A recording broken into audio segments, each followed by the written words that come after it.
Hi there and welcome to CodeFramer. So in the last video, we understood about single responsibility principle. And in this video, we are going to understand about open-close principle. So first of all, let us see what does open-close principle basically states. So it basically states that any class is open for extension but closed for modification. Which means that if you have created a particular class and you have implemented all the features and later you have tested and also moved that particular class into production and now basically that class is live, in that case, if in future you get any new requirements or new features to be added, then you cannot go back to that class which is live and make modifications. So which means that you are not allowed to make any modifications in that class once that is implemented. So you can extend that class and basically implement any new features, but you are not allowed to modify or make any modifications in the class. So let us take an example to understand how basically open-close principle works. And I will keep this example very simple because if I give any real-world example or a complex example, our complete focus will divert into implementation of that example itself rather than focusing on the design principle or understanding the design principle. That is the main goal of this particular video, right?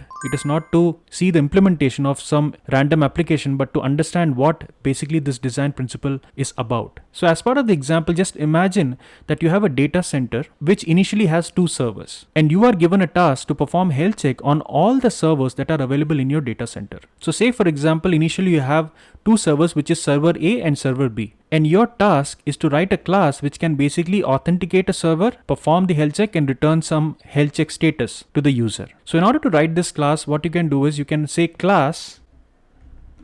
And now let us give a name to this class. So we can say server health check. Now inside the class, you will have to implement the methods that we need in order to perform the health check, right? So the 2 things that we have to do is to authenticate the server and also to perform the health check on the server.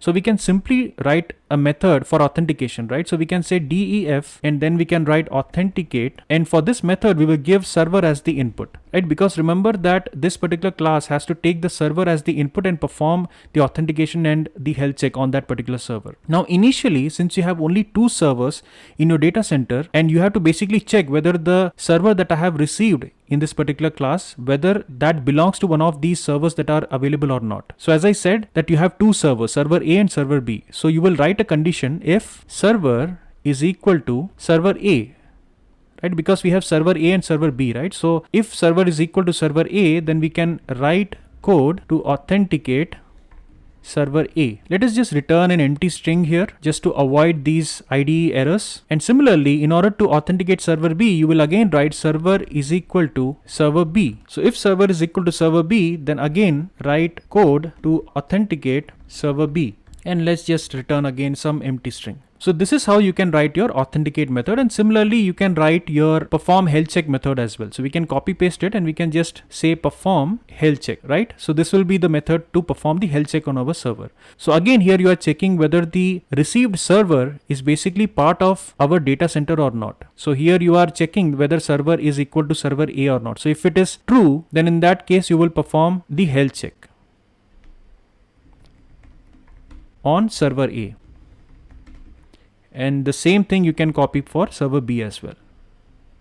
So now you have completed writing your authentication and also the perform health check method for this particular class. So if you look at it, there are no such issues in this particular class, right? So if you now imagine that you have implemented these features and also you have tested and now you have moved this particular class into production, and now using this class, the health checks are happening in your data center on a daily basis. Then now imagine that after a few months, few more servers comes into your data center. Then in order to accommodate the health check for those newly added servers, you will have to come to this particular class and you will have to forcefully make modifications into this class, because now this class is not extensible because you have explicitly defined these methods using the server names, which is server A and server B. So now since you have received new servers like server C and server D, you will have to come here and basically make modifications into these methods to accommodate those servers as well. This is exactly where we are breaching the open close principle. But if you notice carefully, while creating this particular class itself, we have breached open close principle, because here when you wrote server A and after that when you added server B, there itself you have basically breached open close principle. And as you can see here that this is the main disadvantage of breaching open close principle, because once you have implemented a class which is not extensible and later if you want to add new features, then you will have to forcefully go to that class class and make modifications in that class, which is clear breach of open close principle. Now, in order to avoid this, right, how we can make this right, how we can basically implement the same features and perform the health check on these servers without really breaching the open close principle. How we can do that? That is the question. So in order to do that, what you can do is you can use abstract classes. So instead of creating a single class and implementing these methods, authenticate and perform health check, what you can do is you can create separate abstract classes for these functionality, which is authentication and perform health check. So in order to use abstract class in Python, what you have to do is you have to import the ABC class from the ABC module. So you can write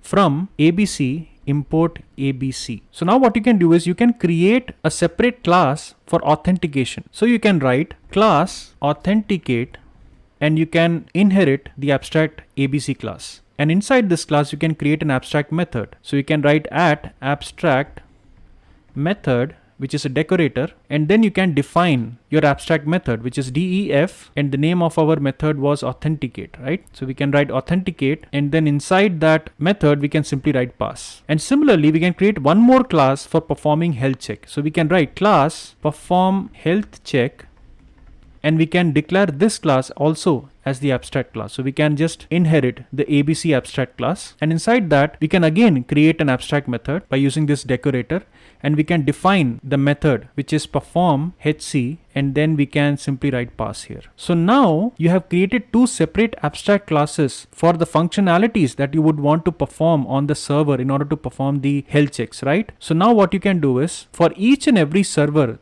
that is available in your data center, you can create a separate class to perform the health check. Now I know that if you have too many servers inside your data center, this will not be a good solution, but in that case you can basically group your servers and you can use this kind of a solution. But as I said, that let us not focus on the example or the scenarios related to this example. Let us simply focus on the design pattern or the design principle itself. So in order to perform health check on server A, we can simply create a class server A, and inside that we can inherit these two abstract classes, which is authenticate and perform health check.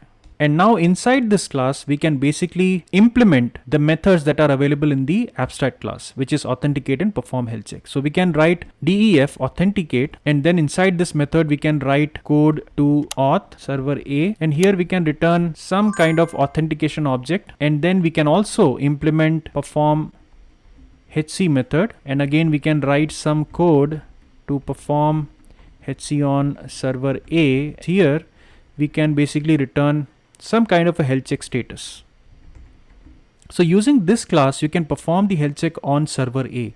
So now if you want to perform health check on server B, then simply you can copy paste this particular class and implement the same methods for server B as well. Now in future, if there are more servers getting added into your data center, then you can simply create separate classes for those newly added servers and you can perform the health check. So as you could see here that you are not making modifications into any class which are currently in production or which you have already created. So in order to perform health checks on newly added servers, you are creating new classes, and basically you are extending the abstract classes where you have implemented certain methods, abstract methods. So using those abstract classes and abstract methods, you are basically extending the class and implementing those methods into your server specific class. So in this way, you could basically avoid a situation where whenever you want to add any new feature or make any modifications into a class which is already created and which is currently in production. So you always want to avoid that situation. So I hope that using this example, you are able to understand that how you can basically follow open and close principle in order to write class which is extensible in nature, so that in future if you want to add any new features or implement any new changes, you will not have to go and make modifications in the already existing class, but you can create new classes and you can basically extend the already existing class into these new classes, and you can implement or add new features or functionalities in your application. So I hope that this video helped you to understand about open and close principle. So if you have any doubts or any thoughts, then just let me know in the comment section. If you have any questions or query, then do post in the comment section. I will definitely respond to you. And if you need some more examples to understand open and close principle, then also just let me know in the comment section. I will create a new video with more examples. So in the next video, we will understand about Liskov substitution principle. It is a very simple design principle. So once you have a look at the example, you will definitely understand about that design principle very well. So see you in the next video. So if you like this video, then hit that like button, share it with other code lovers, and also subscribe to CodeFramer for more videos. Thank you and see you next time.